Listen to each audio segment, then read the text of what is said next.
really intimidated by actually buying things from overseas because I think it's very difficult because none of the sellers will actually ship to you. It's not really that difficult once you actually know how to do it. It's just sort of finding out what you need to do to actually get there. So we'll talk about today what kinds of things you need to set up to get started. Japanese auction sites like Yahoo Japan and Mbok, which I guess you do most of your shopping on. Yeah, it's we'll talk about them more in detail, but it's a great place to find brand clothing that's typically very expensive for really low prices. So shopping services, these are the people who will actually be processing transactions on your behalf. Taobao, what are you guys talking about? Taobao is just like a huge Chinese and Hong Kong based shopping mall that's online. It's many different shops and factories that you search through on one database. We'll get to that later too. Stores that will sell directly to you. There are some places where you can get stuff from Japan or from Hong Kong or China without a shopping service. And just a few tips at the end to make sure you're getting the best experience possible while you're shopping.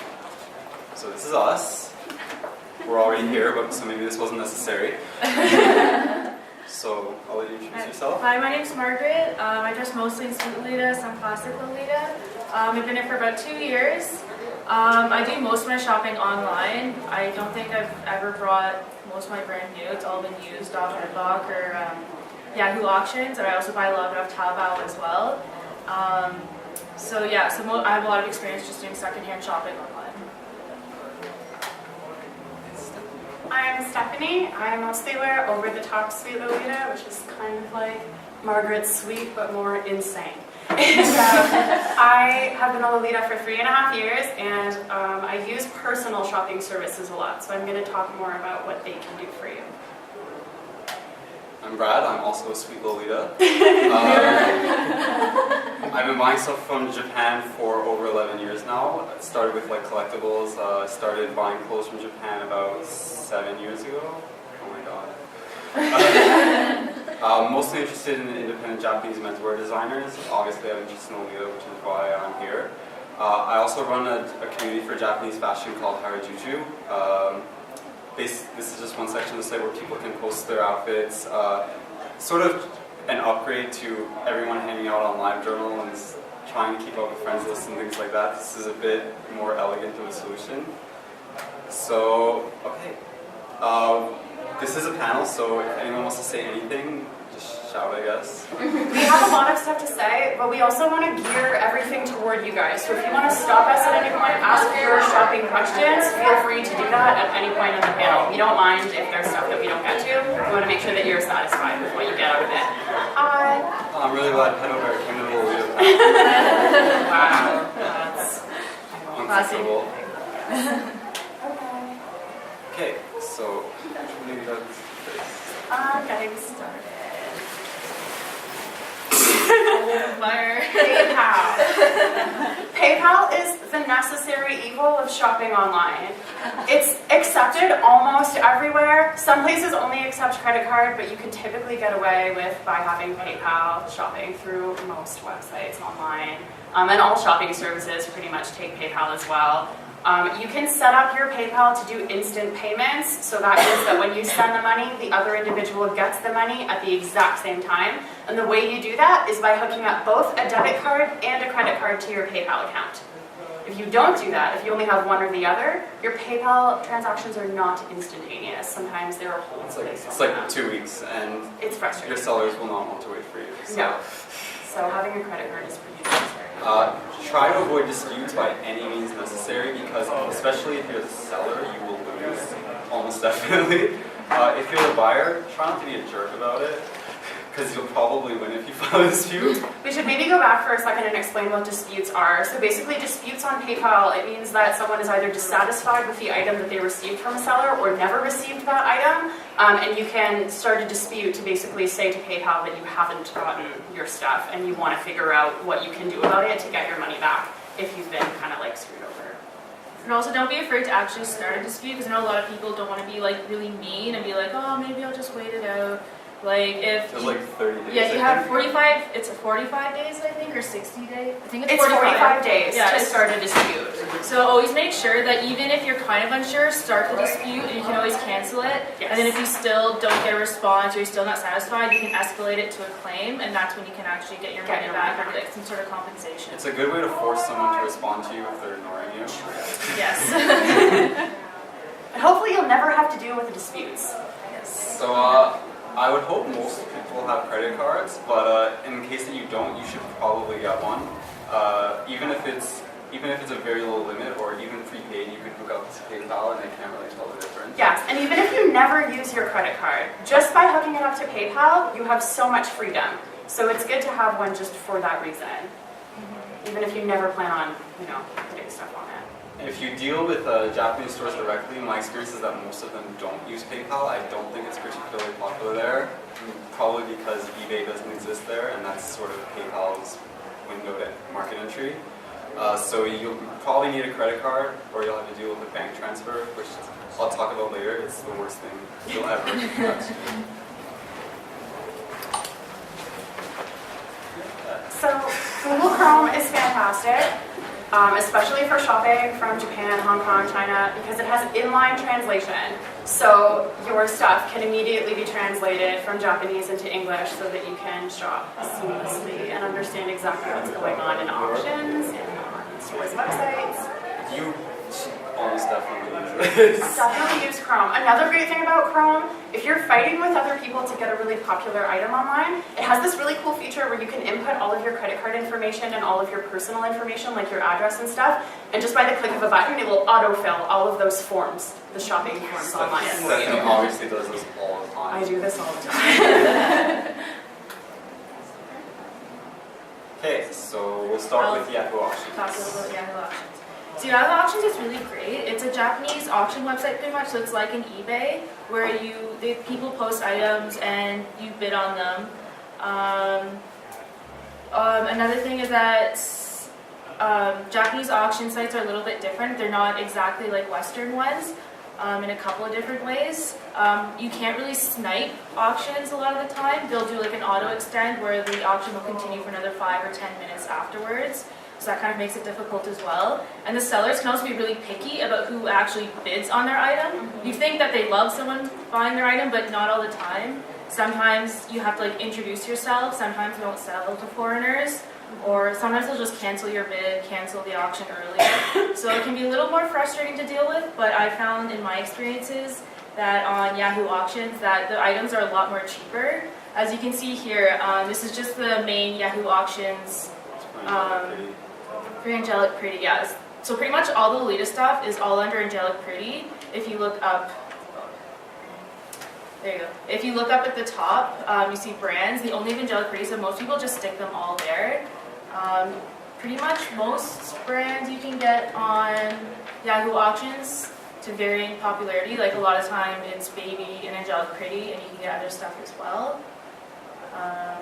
And you can find stuff on Yahoo Japan auctions, like I was saying earlier. If the retail price was something like, I don't know, something like $300, you can find that same dress for like $70 later on when it's used in secondhand. So that's why auctions are a fantastic resource, because people in Japan wear these clothes and then sell them to others when they're done with them, and they significantly reduce the price. You were going to wear it anyway, so it doesn't matter. Very true.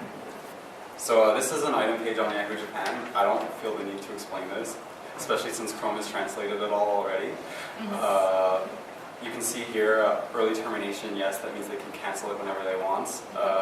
Automatic extension, that's the anti-sniping measures. Prompt decision is basically buy it now. So if there's a little shopping cart icon here, that means you basically, if you bid that price, you get it automatically. This little icon underneath is for making a lower offer, essentially. That's interesting. Mbok is, it's not as popular as Yahoo Japan, but I probably do most of my shopping on Mbok. It is fantastic. They have pages for almost all of the different Lolita brands, individual sections, but like Yahoo Japan, people still stick stuff under the Angelic Pretty section because it's popular and they want people to see their stuff. So stuff sometimes gets misfilled. I know. There are certain shopping services that don't work for Mbok auctions, but there are a lot that still do, and I do highly recommend it. The competition on Mbok is slightly less than Yahoo Japan because it's, I guess, less popular. Yeah, so it's really good. One thing is that photos on Mbok are typically really shitty. They'll be like 200 pixels. It's because Mbok literally means mobile auction, and a lot of people like just take pictures with their flip phones. True. So that might be bad if you're trying to see, say, if something is damaged. Like there might be a stain somewhere on it, but if the picture is not fantastically detailed, you may not be able to see it. A good seller would list that in the description, but that's unfortunately not something that always happens, so you should like keep an eye on that. Okay, so shopping services. Yeah, so they are basically a necessity if you're buying stuff from Japan, except for the few small stores that will actually ship abroad. So that's you. Most sellers won't ship overseas. Shopping service is based in the same country as the item. Well, not always, but they're in a country that can accept shipment of the item. So they will make the order on your behalf and send it to you. You have to pay them money. To varying degrees. So this is an example breakdown of how much it would actually cost. So let's say the original item cost is 30,000 yen. It's about $305. Shipping within Japan, about 1,000 yen, about $10. Bank transfer. Everyone in Japan pays each other by bank transfer, and it's a flat fee of 300 yen. Commission, this would be for the shopping service. This is the cut that they take. So they actually operate at a profit. So 10% is pretty typical. There's some that are more, some that are extremely less, which we'll get to. Yeah. PayPal fee. So when you send money to someone via PayPal, PayPal takes a cut of it.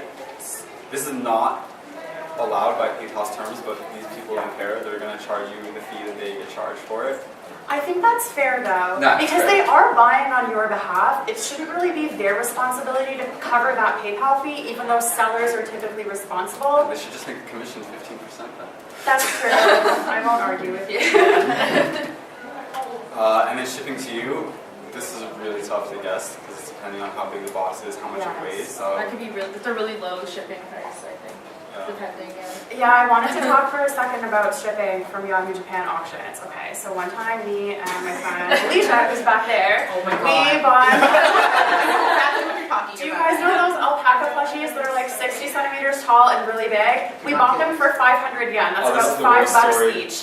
And after shipping, because they were this big, they ended up being $55 each. So $5, $55. So what we really want you to take away from this panel is to not buy giant alpacas.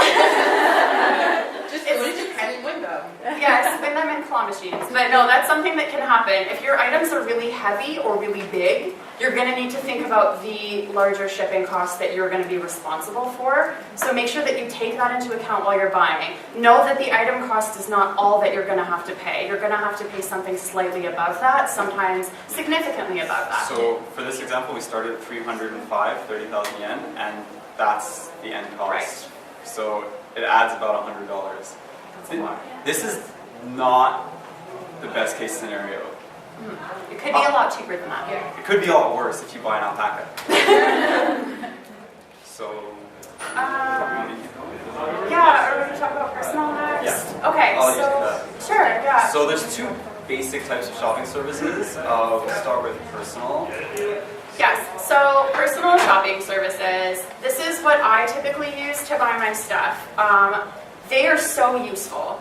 I use them all the time. I think that they can do more for you than the commercial kind because they can actually go to the store for you and they can wait in line to get something that's going to be popular in Japan.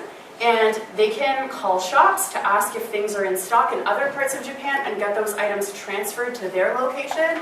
So they're definitely really useful. Forget how hard being a Lolita is. Yeah. Never had to do such a thing. Another thing they can do, they can go to secondhand shops. There are a lot of secondhand shops that sell Lolita specifically and other Japanese fashions. One of them is called a Closet Child. There are Closet Childs all across Japan, and these shopping services will visit them to see what secondhand cheap items are there, and you can ask them to pick those up for you. So, how does this work exactly? Do you tell them, like, I want something cute?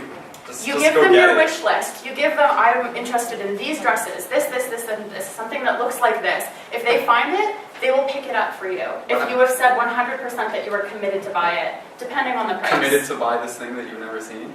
Well, if you've seen it online and it's something that you're really interested in, then if you know you want it, you can give them like a price range. I'm willing to pay between $200 and $400 or something like that for this particular dress. And if they find it in that price range, they will pick it up for you. There are also blogs for Closet Child. You can check the Closet Child blogs to see what stuff they have at each individual location, and then you can tell your shopping service, this is what I want, go pick it up for me. So that's something that they can do. They can also buy stuff for you online, like commercial shopping services can for a fee. And then do we have a list of? Yeah. Yeah. You sound like an exhausting client.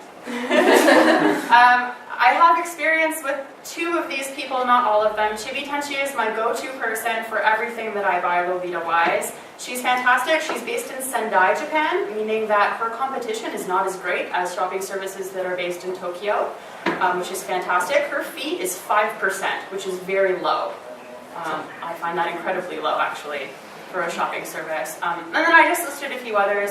Rosaire, you can find them on LiveJournal, these 2. Rosaire is a really good shopping service as well, based in Yokohama, Japan, but she takes a while to ship out items, so if you need things really quickly, you may think twice about using her. The last 2, Emio has really high shopping service fees, it's like 30%, so I don't entirely recommend her, but she's good if you can't get a slot with anyone else, because sometimes these people sell out really quickly about like releases that are coming out that they know will be very popular. And then the last one is Yumi. She has an actual website that you can visit for her shopping service. There have been some issues with her in the past, like slow shipping and poor communication, but she's working on fixing those right now, so I would say that she's going to become super reliable in the future.